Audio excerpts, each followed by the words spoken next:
Bienvenue dans Design Matière Essence, le podcast qui explore l'aura unique du design, des matières fascinantes et des sens qui les subliment. Je m'appelle Claire Kinelato, designer produits industriels et luxe et directrice artistique basée en Corse. À travers ce podcast, je vous invite entreprises, entrepreneurs, âmes créatives et designers à éveiller votre curiosité et à découvrir des créations et thématiques passionnantes. Ensemble, regardons le monde sous un nouvel œil, celui du design global. C'est parti!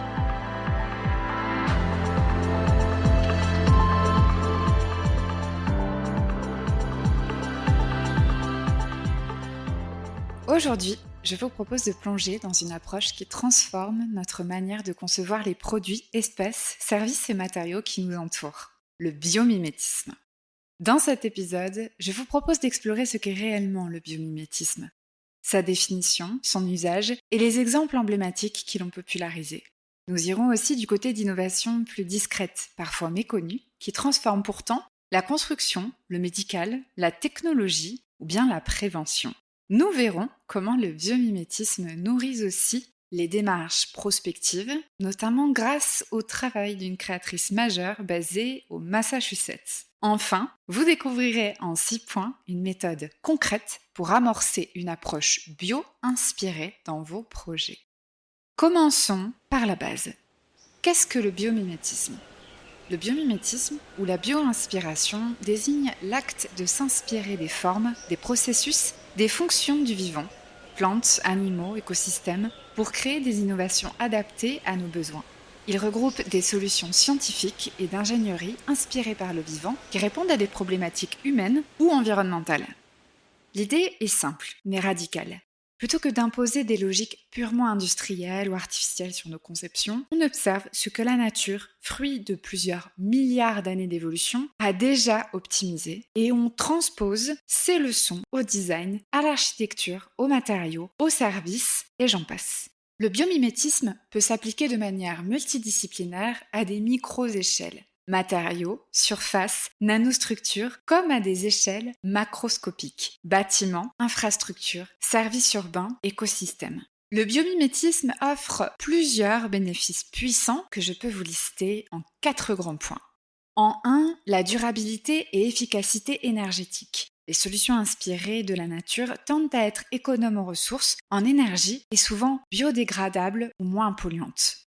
En 2, l'optimisation structurelle. La nature possède des structures très efficaces. Prenons l'exemple des os, des coquilles, des toiles d'araignée, des formes et matériaux optimisés pour la résistance, la légèreté et la flexibilité. En 3, l'intégration à l'environnement. Plutôt que de construire contre la nature, on construit avec des bâtiments, des objets ou des services qui s'intègrent de façon harmonieuse à l'écosystème, parfois participative ou même régénérative.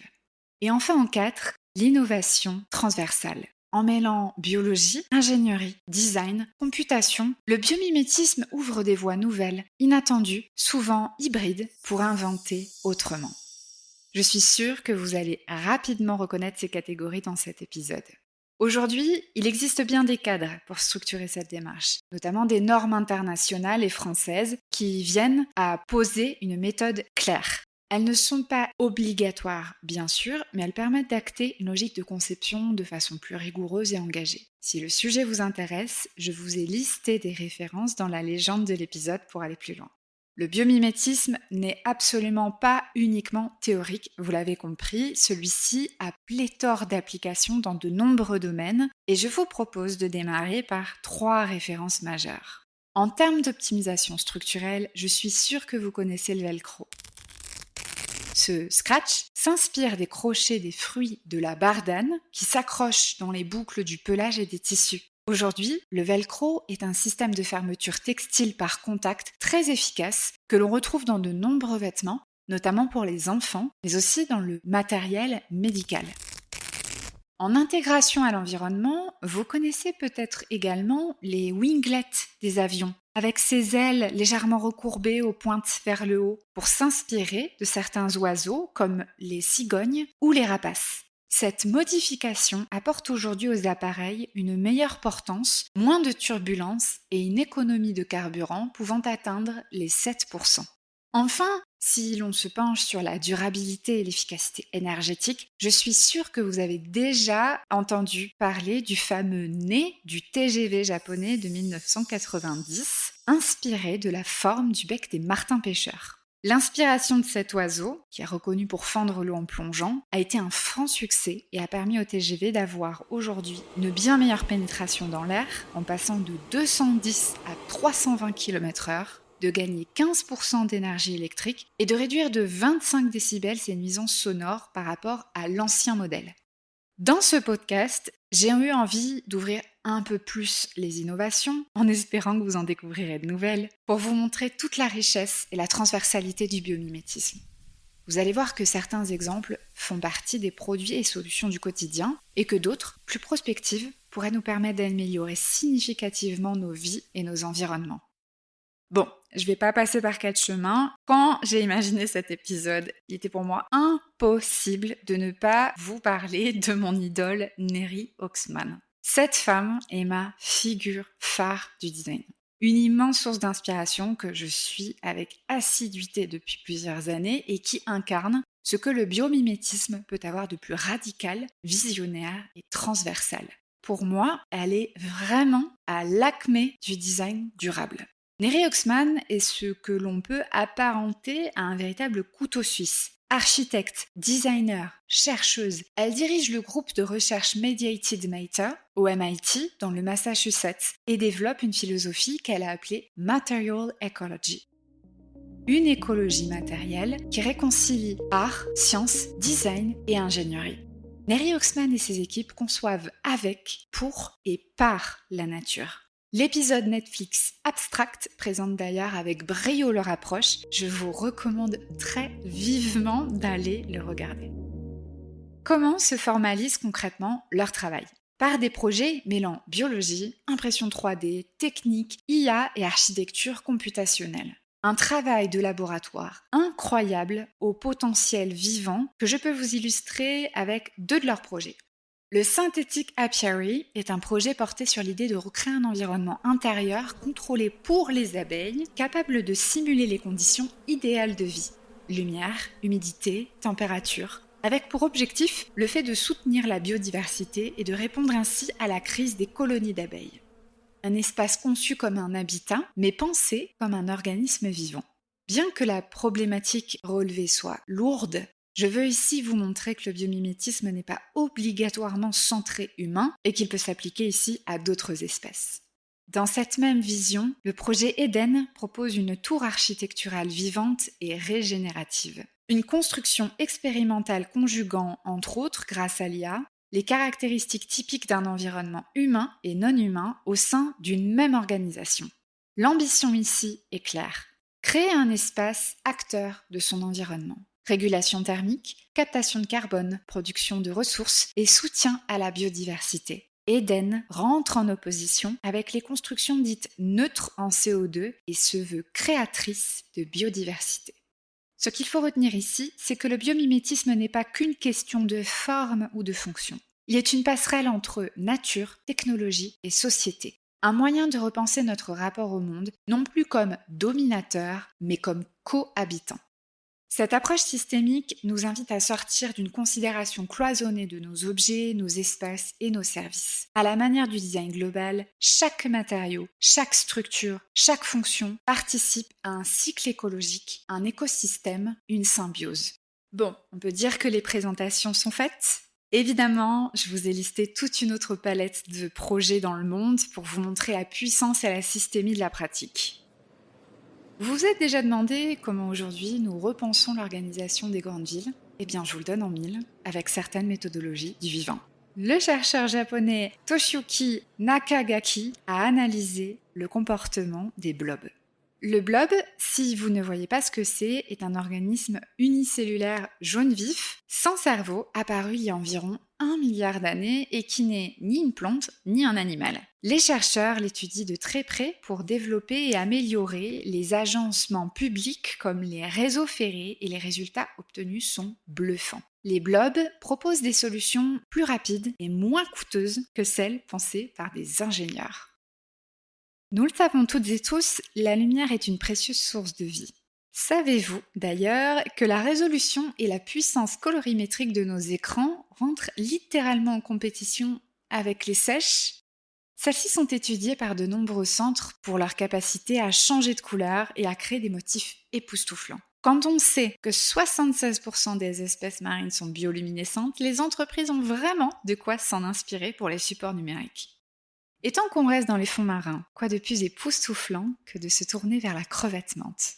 Cette petite crevette multicolore peut sembler adorable de prime abord, elle cache pour autant des secrets bien gardés. Car la crevette menthe fait partie des espèces possédant les yeux les plus performants du règne animal. Elle est capable de détecter des couleurs invisibles par l'homme, située dans l'ultraviolet et peut également détecter la polarisation de la lumière.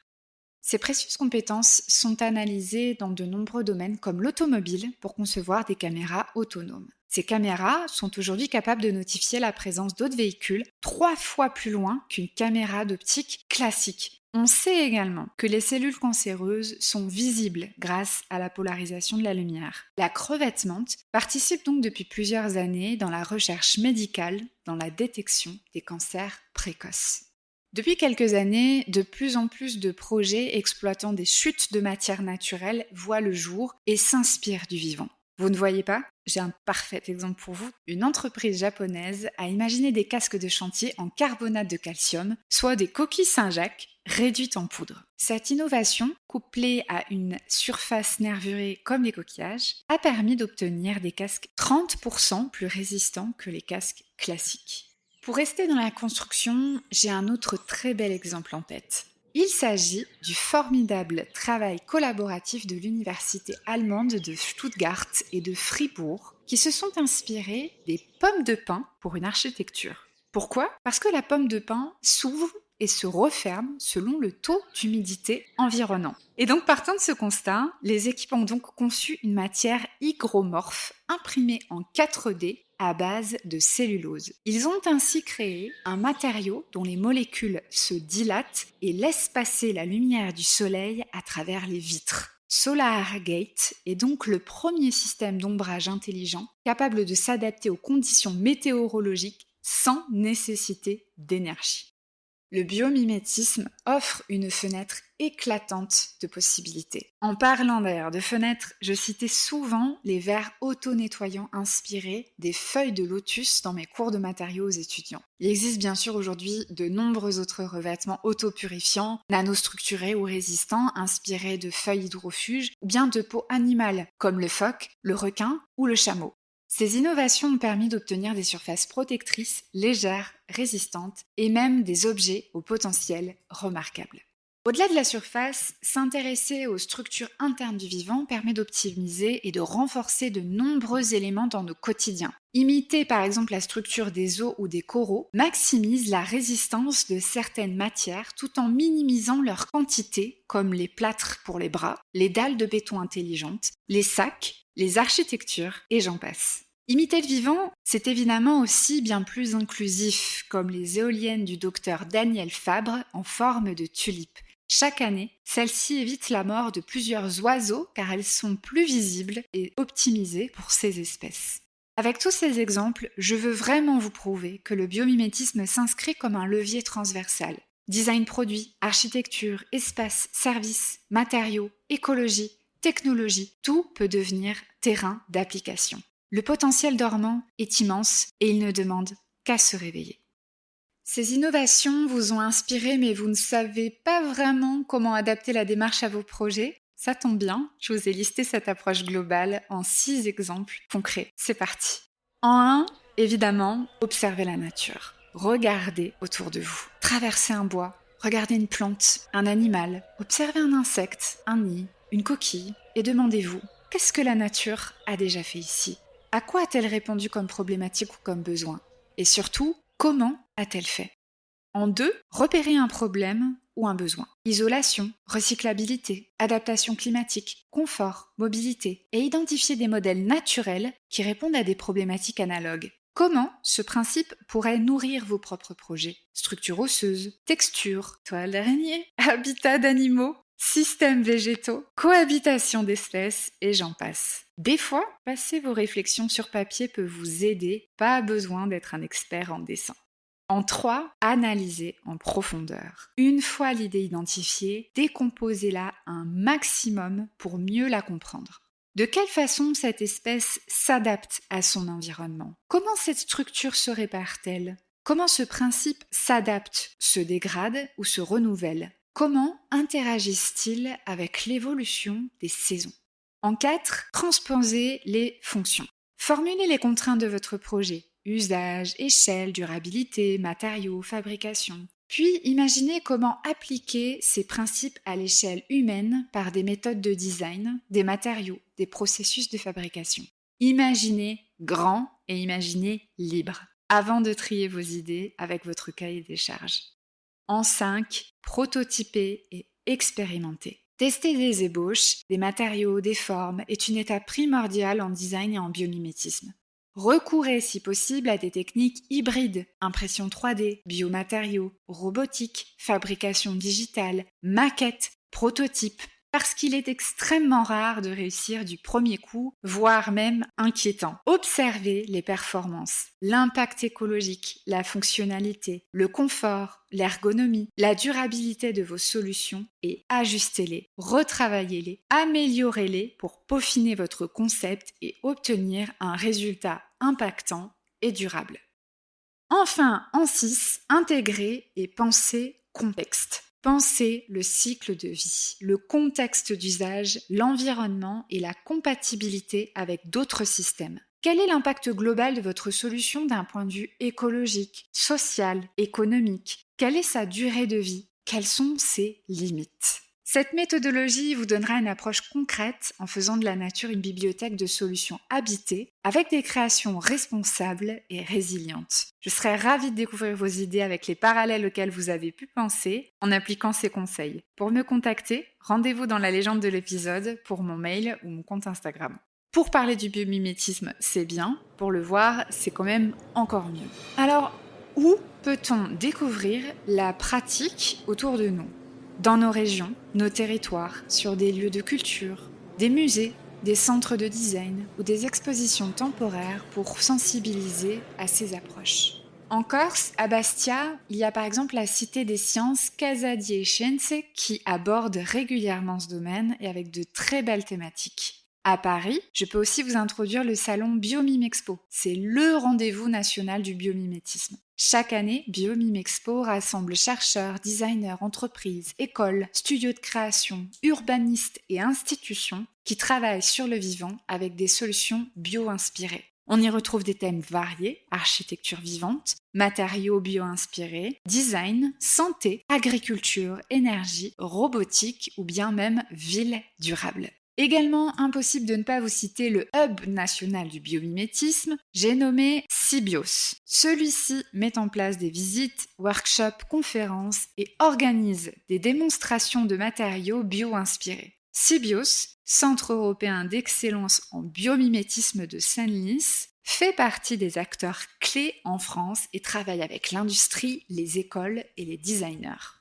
À l'international, plusieurs institutions jouent un rôle important pour diffuser le biomimétisme. À Barcelone, par exemple, le Museu del Disseny explore régulièrement les matériaux vivants et la biofabrication. Aux États-Unis, le Biomimicry Institute mène des programmes éducatifs et des expositions dans le monde entier. On retrouve notamment un Biomimicry Institute au Japon qui travaille sur les villes intelligentes avec les startups et pouvoirs publics. Ces innovations permettent de rendre accessible la pensée biomimétique, d'ouvrir au public des pistes nouvelles, de nourrir l'imaginaire collectif, ce qui est essentiel si l'on veut que ces idées infusent aussi les pratiques quotidiennes, les projets urbains et les productions.